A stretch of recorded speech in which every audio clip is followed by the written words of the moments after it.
আচ্ছা এটা দেখ, এটা হচ্ছে পিথাগোরাস উপপাদ্য নাম্বার হচ্ছে 49, তাই তো? উপপাদ্যটা কি বলছে যে কোনো একটা সমকোণী ত্রিভুজ আছে, ঠিক আছে? তো সমকোণী ত্রিভুজের যেটা অতিভুজ, এই সমকোণী ত্রিভুজের অতিভুজ কোনটা? বিসি। এই অতিভুজের উপরে অঙ্কিত বর্গক্ষেত্রের ক্ষেত্রফল, এটা যেটা আছে ভূমি এবং লম্ব, তার উপর অঙ্কিত বর্গক্ষেত্রের ক্ষেত্রফলের সঙ্গে সমষ্টির সঙ্গে সমান, ঠিক আছে? এটা হচ্ছে আমাদের প্রমাণ করে দেখাতে হবে। তো সবার আগে যেটা দেওয়া রয়েছে সেটা কি বলি, সবার আগে প্রদত্তটা লিখে নিই। তাহলে এখানে প্রদত্তটা দেখা রয়েছে হচ্ছে একটা এবিসি সমকোণী ত্রিভুজ, এবিসি সমকোণী ত্রিভুজ,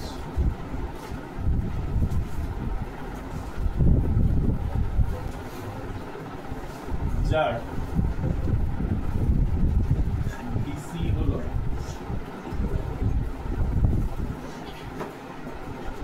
অতিভুজ, তাই তো? আমাদের প্রমাণ করতে হবে কি, প্রমাণ করতে হবে প্রামাণ্যটা কি, যে অতিভুজের ওপর অঙ্কিত বর্গক্ষেত্রের ক্ষেত্রফল, অতিভুজ কত এখানে? বিসি, তাহলে তার উপর অঙ্কিত বর্গক্ষেত্রের ক্ষেত্রফল মানে বিসি স্কয়ার। আরেকটা কে কে থাকে? অতিভুজ ছাড়া কে কে থাকে? ভূমি থাকে এবং লম্ব থাকে, তার উপর অঙ্কিত বর্গক্ষেত্রের ক্ষেত্রফলের সমষ্টির সঙ্গে সমান। তার মানে প্রমাণ করতে হবে বিসি স্কয়ার সমান কি? AB square plus BC square, ঠিক আছে? আমাদের এখানে একটা লাগবে হচ্ছে অঙ্কন লাগবে, অঙ্কনটা কি করছি দেখ, অঙ্কনটা যেটা করছি সেটা হচ্ছে যেটা সমকোণী ত্রিভুজের সমকোণিক বিন্দু। কোনটা সমকোণিক বিন্দু? সমকোণী বিন্দু থেকে এ থেকে যদি আমরা একটা লম্ব টানি বিসির উপরে, কি লিখতে হচ্ছে? এ থেকে একটা কি টানলাম? বিসির উপরে লম্ব টানলাম, নাম কি দিলাম? ডি। কি নাম দিলাম? এডি, তাই তো? আমরা যদি একটা সমকোণিক বিন্দু থেকে লম্ব টানি, তাহলে আমাদের কি কি হয় আগে লিখে নিই। ক্লিক করছি অঙ্কনটা, যে এবিসি সমকোণী ত্রিভুজের সমকোণী বিন্দু এ থেকে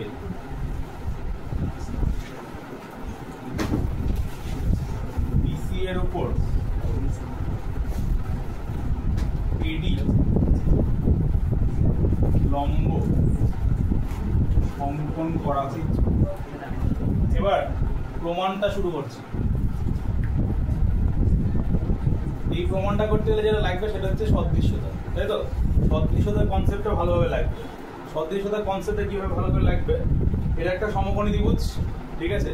আমরা কি জানি? সমকোণী ত্রিভুজের সমকোণিক যেটা বিন্দু, সমকোণিক বিন্দু থেকে যদি একটা লম্ব টানা হয়, তাহলে এই সমকোণী ত্রিভুজের যে লম্ব টানা হচ্ছে, তাহলে যে দুটো ত্রিভুজ উৎপন্ন হচ্ছে, সেই দুটো ত্রিভুজ মূল ত্রিভুজের সঙ্গে কি হয়?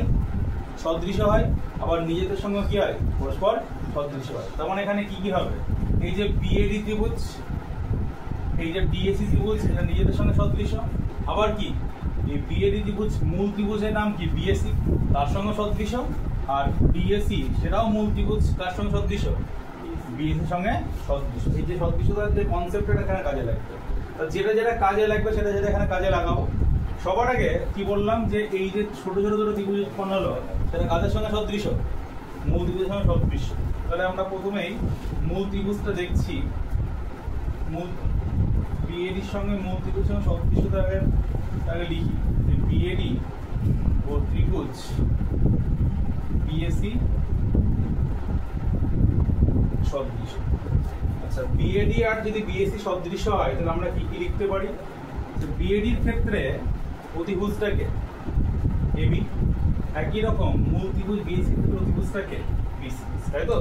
তাহলে এবি বা বিএ যাই বলিস, এবি বাই বিসি, ঠিক আছে, সমান বিডি বাই, যদি এটাকে কোণাকোণি গুণ করিস তাহলে কি দাঁড়াচ্ছে? এবি আর এবি মিলে এবি স্কয়ার, এখানে বিসি আর বিডি মিলে কত হচ্ছে? বিসি ইন্টু বিডি, তাই তো? নাম দে 1 নম্বর।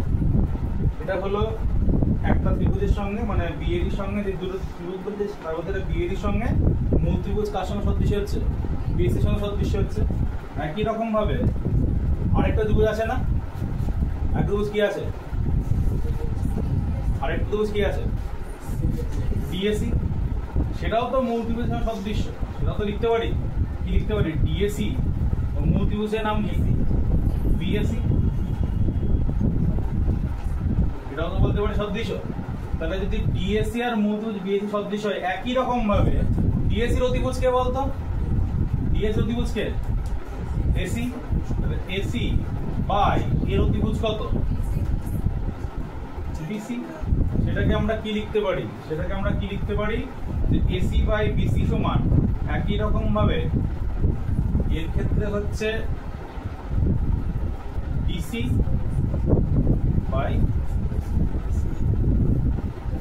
কোনাকুনি গুণ করলে কত হচ্ছে, এসি আর এসি গুণ করে এসি স্কয়ার, আর বিসি আর ডিসি গুণ করে কত হয় বিসি ইন্টু নাম দিয়ে দেখি 2 নম্বর। এবার হয়ে গেছে প্রমাণটা, শুধুমাত্র একটুখানি জিনিস বাকি রয়েছে, যে এবি স্কয়ার আর এসি স্কয়ার এই দুটো কি করছি, যোগ করছি।